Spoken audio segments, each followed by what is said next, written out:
સત્યવતી ને કહે છે, મત્સ્યગંધા ને કહે છે કે હે મત્સ્યગંધા, હું તમારી સાથે અત્યારે ને અત્યારે લગ્ન ગ્રંથિથી જોડાવા માંગુ છું અને તમારી સાથે સહવાસ કરી એક પુત્રને જન્મ આપવા માંગુ છું. એવો પુત્ર કે આ પૃથ્વીની રચના કરશે, આ પૃથ્વીની ઉપર 4 વેદોને સ્થાપિત કરશે, 18 પુરાણોને સ્થાયી કરશે. આવા એક પુત્રને હું જન્મમાં આપવા માંગુ છું. હે મત્સ્યગંધા, તમે મારી સાથે તૈયાર થાઓ. અહીં પરાશરના મુખમાંથી આવા શબ્દો સાંભળી અને સત્યવતી લજ્જિત થાય છે. વિચારે છે કે જેને હું ગુરુ માનું છું, જેની ગુરુ તરીકે મેં પૂજા કરી છે, એવા વ્યક્તિ આજે મારી સાથે આવી માગણી કરે છે. પરંતુ ક્યાંક ને ક્યાંક એમાં પણ સત્ય હશે. ત્યારે ક્ષમા કરીને કહે છે કે ક્ષમા કરો ગુરુવાર, આપ જે કાંઈ વિચારતા હોય, હું આપના વિચાર ઉપર જવા નથી માંગતી. પરંતુ હે પ્રભુ, હું એક કુમારિકા છું અને વળી હું દાસરાજ ભીમાની એક મચ્છારાની દીકરી છું. જગતના સર્વશ્રેષ્ઠ વ્યક્તિ તરીકે જો કોઈને ગણાતા હોય તો હે ઋષિવર આપ છો. ને ક્યાં હું એક તુચ્છ વ્યક્તિ, હું એક તુચ્છ કન્યા, માછલીઓ મારી તેનું વેચાણ કરી અને એની પર જીવનાર, ક્યાંક લોકોને હલેછા ખવડાવીને જીવનાર, હું એક શૂદ્ર જ્ઞાતિની કન્યા, આપ સર્વશ્રેષ્ઠ, હું આપની સાથે કઈ રીતે સહવાસ કરી શકું? અને વળી હું કુમારિકા છું. હું મારી પિતાની આજ્ઞા વગર જો આપની સાથે કોઈ પણ પગલું ભરું તો મેં મારા પિતાના નો અપરાધ કર્યો હોય. જે કન્યા પોતાના પિતાનો અપરાધ કરે છે તે ક્યારેય ઈશ્વરની કૃપાને પ્રાપ્ત કરી શકતી નથી. માટે હું ક્યારેય મારા પિતાની નજરમાં ખરાબ કરવા માંગતી નથી. હું મારા પિતાનો વિશ્વાસ ક્યારેય તોડવા માંગતી નથી. પ્રભુ, મને ક્ષમા કરો. ત્યારે પરાશર કહે છે કે હે દેવી, કોઈ અફસોસ ન કરો, વધારે વિચારોમાં, કોઈ દ્વિધામાં ન રહો. કારણ તમે જેમ કહો છો કે તમે કુમારિકા છો, હું તમને વચન આપું છું કે તમે હંમેશા માટે મારો સ્પર્શ થયા પછી પણ, મારી સાથે સહવાસ થયા પછી પણ, તમે એક સંતાનને જન્મ આપ્યા પછી પણ કાયમી માટે કુમારી રહેશો. જાઓ, એ મારું વચન છે. પરાશરના મુખમાંથી આવા શબ્દો સાંભળી અને ફરીથી સત્યવતી કહે છે કે હે પ્રભુ, કદાચ એ વાત ચાલો માની લીધી, પરંતુ દિનમ રતિકીડામ મહાપાપઃ, શાસ્ત્ર કહે છે કે દિવસે રતિકીડા કરવાથી મહાપાપના સહભાગી બનીએ છીએ.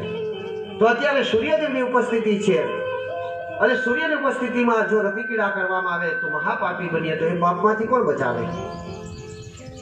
અહીં એનો જવાબ પણ કહે છે પરાશર કે હે દેવી, જો બે આજ દિવસ સુધી ક્યારે પણ કામ વાસનામાં હું મગ્ન ન બનેલો હોય તો હું સૂર્યદેવની આજ્ઞા કરું છું, સૂર્યદેવની આરાધના કરું છું કે અત્યારે ને અત્યારે તે અંધકારમાં વયા જાય ને આખું જગત આખું અંધકારમાં મરી જાય. અત્યારે દિવસ નહીં પરંતુ રાત્રિ થઈ જાય.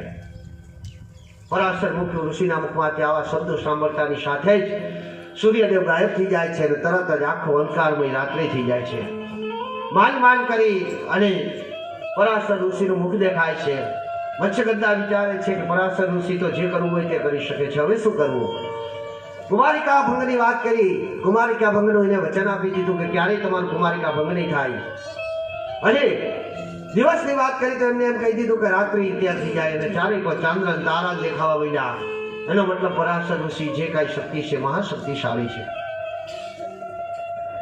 ત્યારે એમ કહેવાય છે કે મત્સ્યગંધા કહે છે કે હે પ્રભુ, આટલી વાત એ પણ સત્ય છે, પરંતુ આપ મારી સાથે સહવાસની વાત કરો છો. પ્રભુ, હું મારી નજીક આવતા લોકો પોતાના નાક ઉપર હાથ મૂકી જાય છે. હું એટલી બધી ગંધાતી વ્યક્તિ છું, હું દુર્ગંધ આવી રહી છે મારામાંથી કે મારી નજીક કોઈ નથી આવી શકતું.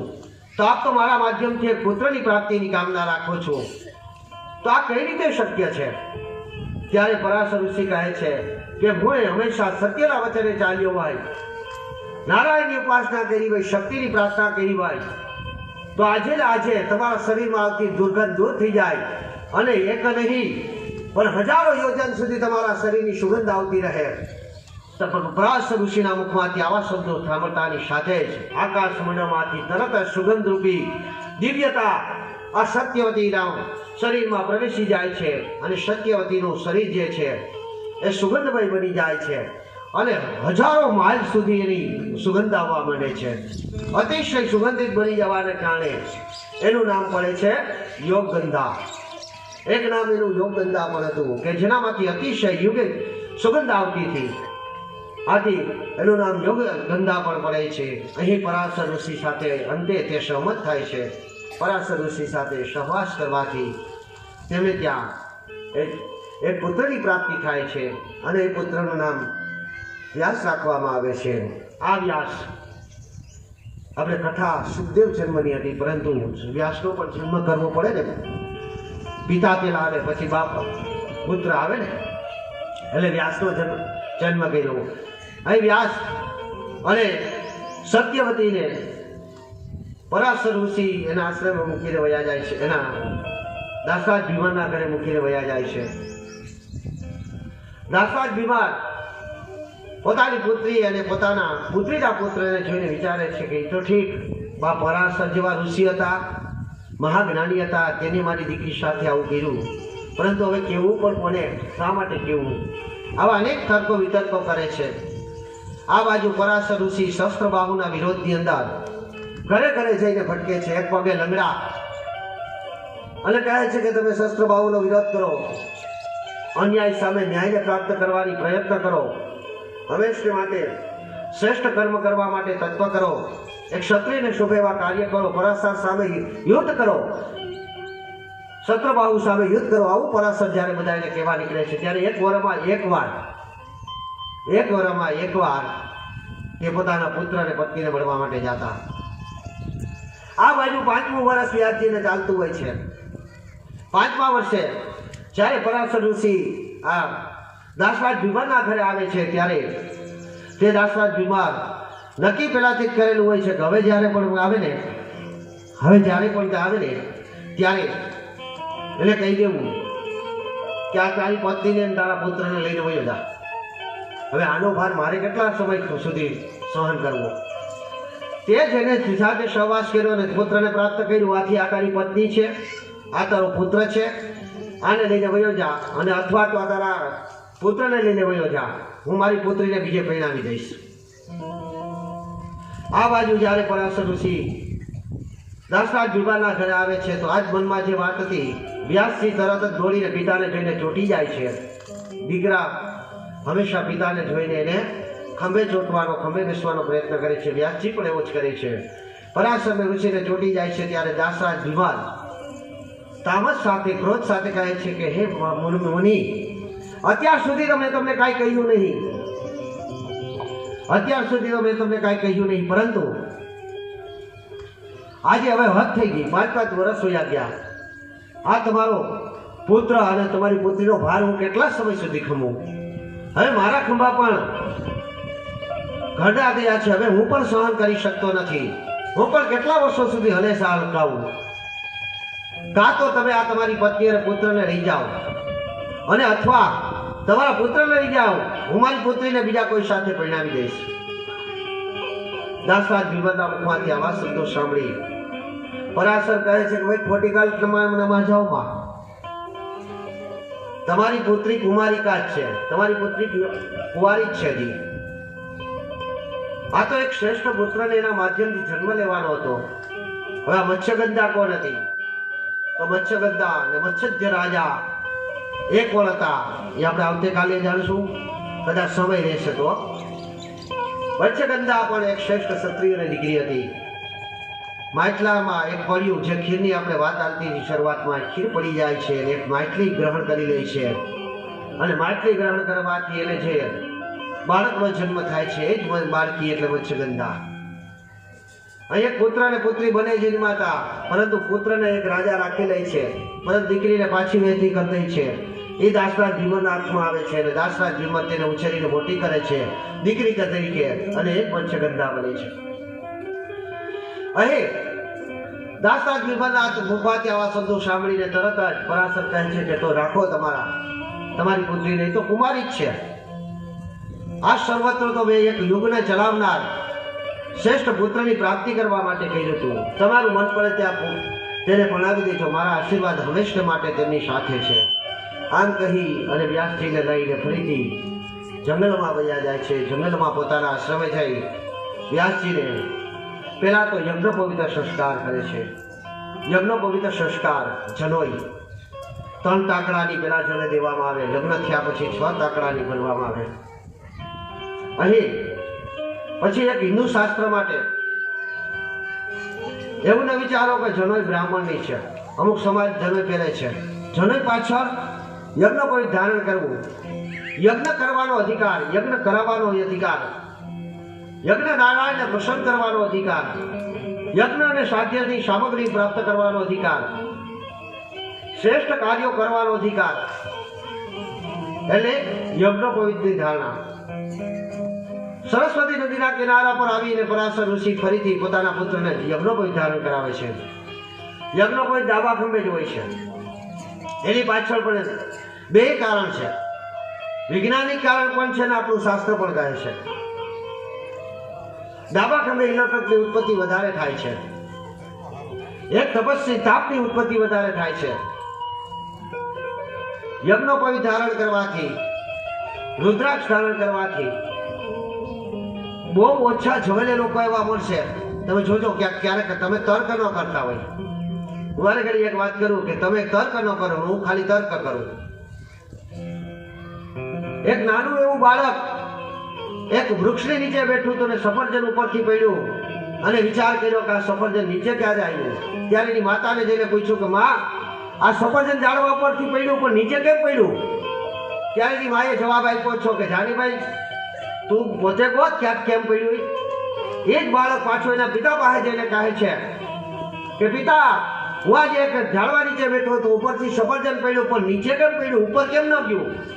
ત્યારે એના પિતા પણ એને એ જ જવાબ આપે છે કે જા ગોત, તું નથી ગોતી શકતો. એટલે એ બાળક અંતે ગોત્યું કે સફરજન નીચે કેમ આવ્યું. ધરતીમાં ગુરુત્વાકર્ષણ બળ છે. આથી કરી કોઈ પણ વસ્તુ તમે ઉપરથી મૂકો એટલે નીચે આવે. અને અંતે આવા ગુરુત્વાકર્ષણના 3 વૈજ્ઞાનિક કારણો આપી અને ન્યૂટન તરીકે પ્રખ્યાત થયો કે જેને આજે પણ 700-800 વર્ષ હોયા ગયા છતાં પણ આપણે એને ઓળખીએ છીએ. એટલે અહીં પરાશર ઋષિ યજ્ઞોપવિત ધારણ કરવાની વાત કરે છે. યજ્ઞોપવિત ધારણ કરાવી અને કહે છે કે વ્યાસ, તારો જન્મ સામાન્ય રીતે નથી થયો. તારે આ પૃથ્વીને કાંઈક આપવાનું છે. આ 4 વેદોની રચના કરવાની છે. અહીં નાનપણની અંદર વ્યાસ ધીરે ધીરે બધું પિતાજી પાસે શીખે છે. ગુરુ વશિષ્ઠને ત્યાં તેને કર્મકાંડ શીખવા માટે, વ્યાસપીઠની અંદર આદર્શ સંસ્કાર શીખવા માટે, કર્મના બંધનમાં રહેવા માટે, સત્ય શીખવાડવા માટે ગુરુકુળની અંદર પણ મોકલવામાં આવે છે. ગુરુકુળની અંદર જાય વ્યાસજી બ્રહ્મજ્ઞાનની પ્રાપ્તિ કરે છે. આ બ્રહ્મજ્ઞાનની પ્રાપ્તિ કરી અને આ જ વ્યાસજી કે જેણે 18 પુરાણની રચના કરી. આ 18 પુરાણની અંદર જો તમારે એક જ મંત્રની અંદર 18 પુરાણ, ઘણા એવા કઈ કે 18 પુરાણ એટલે ક્યાં, તો કે અમે અમુક પુરાણને સમજીએ. ક્યાં? તો કે શ્રીમદ ભાગવત,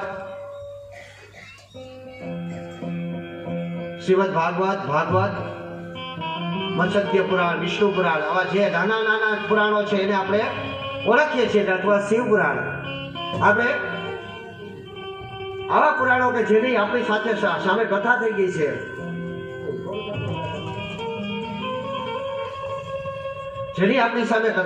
છે, એવા પુરાણોને આપણે ઓળખીએ છીએ. પરંતુ એક જ લીટીમાં કોઈ કે આ કેમ યાદ રાખવું? મધ્વયમ કયો મત્સ્ય પુરાણ, કયું વિષ્ણુ પુરાણ, શિવ પુરાણ, આવા બધા યાદ રાખવા કેમ? તો એક જ લીટીની અંદર જો સાંભળવું હોય તો હું તમને કહું છું કઈ રીતે યાદ રખાય. મધ્વયમ ભદ્વયમ ચેવ ભદ્વયમ ચતુષ્ટકમ અનાપલિંગમ કુશુકાની પુરાણી ચ પૃથક પૃથક. મધ્વયમ મ પરથી 2 પુરાણ છે. ભદ્વયમ ભ પરથી 2 પુરાણ છે. ભદ્રયમ બ પરથી 3 પુરાણ છે. વ ચતુષ્ટયમ વ પરથી 4 પુરાણ છે. અ ના પ લી ગ અને કુશદ્દા સ્કદા પરથી 1 પુરાણ છે. આ 18 પુરાણ. મ એટલે મત્સ્ય પુરાણ, ભ એટલે ભાગવત પુરાણ, ભવિષ્ય પુરાણ, બ્રહ્મવૈચક પુરાણ, આમ 18 પુરાણ યાદ રાખવા માટે આ એક મંત્ર જ્યારે યાદ રાખી લ્યો ત્યારે તે 18 પુરાણની યાદ આવી જશે ને યાદ રાખી શકશો. અહીં વ્યાસજી ધીરે ધીરે મોટા થાય છે અને 18 પુરાણની રચના કર્યા પછી સુખદેવ પ્રાગટ્ય આપણે કરવાનું હતું. આપણે સુખદેવનું પ્રાગટ્ય આજે ફરજિયાત કરી લેવું. 7 મિનિટ જ છે ક્ષમા. પરંતુ ઋષિવાળો ફરીથી પ્રશ્ન કરે છે કે આપણે તો વાત કરી વ્યાસજી લગ્ન કેમ કર્યા, વ્યાસજીના પુત્ર કેમ થયો, પણ એ વ્યાસજીના પુત્ર કેમ થયો એ કયો ને. અધ્વચાર બની જાય છે. તો જ્યારે યુવાનીમાં આવી ગયા ત્યારે વ્યાસજી આ સર્વત્ર રચના કર્યા પછી પોતાના આશ્રમની અંદર બેસી અને પોતાનું યજ્ઞ કાર્ય કરવાનું યજ્ઞ કર્મ કરી રહ્યા હતા ત્યારે એક ઝાડવા પર બે ગોરીલા પક્ષીઓ બેસી પ્રેમની વાર્તાઓ કરતા હતા. એકબીજા સામે ચાંચમાં ચાંચ બોલાવી અને ગોરીલાને જોયા અને વ્યાસના મનની અંદર કાંઈક ઉત્પન્ન થયું. રોજ એ ગોરીલા એ ઝાડવા પર બેસે પ્રેમ ભરી ચર્ચા કરતા હોય એવું આપણે વિશ્વાસ કરી શકીએ. એવું મનની અંદર થાય કે આ બે ગોરીલા પક્ષીઓ શું કરી રહ્યા છે, જાણે કે એકબીજાને પ્રેમથી વર્તન કરી રહ્યા હોય. એવા વિચારમાં વ્યાસજી રહ્યા જાય છે અને એક વાર એવો વિચાર આવે છે કે મને પણ આવી રીતે કોઈ પ્રેમ કરવા વાળું હોય તો. થોડો સમય જતા આમાંથી જે માદા પક્ષી હતું એ માદા પક્ષી એક ઈંડાને જન્મ આપે છે અને એ ઈંડામાંથી એક કોમળ બાળકનો જન્મ થાય છે. આ કોમળ બાળકનો જન્મ થતાની સાથે જ વ્યાસજીના મનમાં વિચાર આવે છે ઓહો આને તો પુત્ર કહેવાય, મારે ત્યાં પણ પુત્ર હોય તો. કહેવાય છે કે જગતની અંદર એક વસ્તુ શુદ્ધ લખેલી છે કે જેને ત્યાં પુત્ર નથી હોતો તે અધોગતિને પ્રાપ્ત કરે છે, તે વિષ્ણુલોકને મોક્ષને મુક્તિને પ્રાપ્ત નથી કરી શકતો. તો મેં એટલી બધી રચના કરી છે, લોકો મને પૂજનીય કરે છે પણ મારે ત્યાં કોઈ સંતાન નથી અને પુત્ર વગરનો જો અધોગતિને હું પ્રાપ્ત કરું તો. આથી વિચારી અને મનની અંદર સ્મરણ કરે છે કે મારે કોની ઉપાસના કરું તો મારે ત્યાં પુત્રની પ્રાપ્તિ થાય. તરત જ વિચારે છે કે ભક્તિના માર્ગે જાઓ, માં શક્તિની ઉપાસના કરવું, યોગ માયાની ઉપાસના કરવું અને તરત જ તે હિમાલયમાં આવે છે અને હિમાલયમાં માતાજીની ભક્તિ કરે છે. શ્રીજી આવો તે રંગ મને શ્રી જલ ગાળ્યો,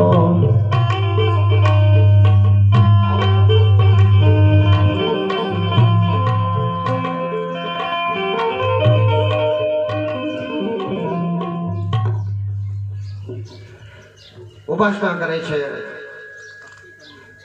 અને માતાજીની ભક્તિ કરી અને હિમાલયની અંદર વ્યાસજી માં ભગવતીને પ્રસન્ન કરે છે.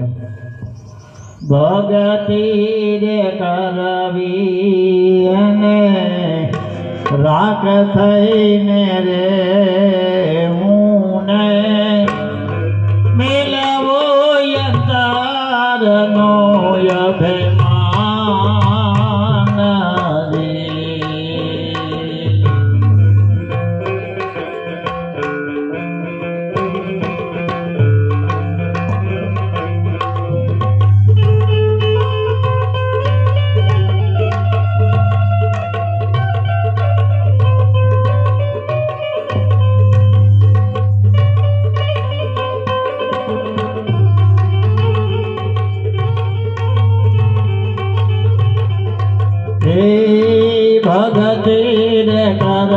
ચલતે એ ભક્તિ ને કરવી અને રાગ થઈને રે હું ને નવો યંતારનો અભિમાન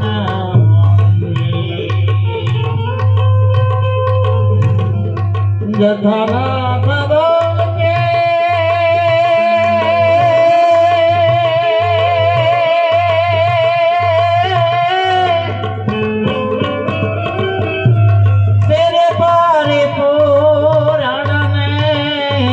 ભરત ભાવ